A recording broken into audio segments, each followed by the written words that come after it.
Xin chào cả nhà đã đến với kênh YouTube Lúa Củ Miền Tây. Tiệm lúa củ Hồng Hạnh của em hôm nay về được 3 mẫu lúa đẹp VIP nha cả nhà.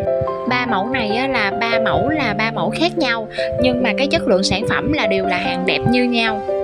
Cả nhà nhìn qua video thì cũng thấy hàng này là hàng đẹp, hàng VIP ha. Bên em tất cả các mặt hàng đều có, từ hàng giá rẻ cho đến hàng giá cao. Trăm người bán thì vạn người mua. Hàng đẹp thì không rẻ, mà hàng rẻ thì chưa chắc đã đẹp. Nếu muốn vừa đẹp vừa rẻ thì ít chỗ nào có lắm. Cho nên là cả nhà mình muốn xài hàng đẹp, hàng rẻ thì mình đừng nhìn vào giá cả, mà mình hãy nhìn vào cái chất lượng của sản phẩm mà bên em đã đem lại cho mọi người.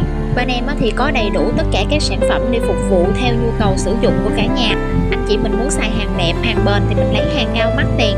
Còn nếu như mình xài những cái hàng mà trung bình, mình đặt một lần, hai lần, một mùa, hai mùa, thì mình có thể là lấy với cái giá là vừa tiền. Tất cả các video trên đây thì em đều quay sơ lược cho cả nhà mình xem. Nếu cả nhà mình muốn mua và tư vấn thêm sản phẩm thì cứ nhắn tin trực tiếp cho em. Số điện thoại liên hệ em có để ở trên màn hình.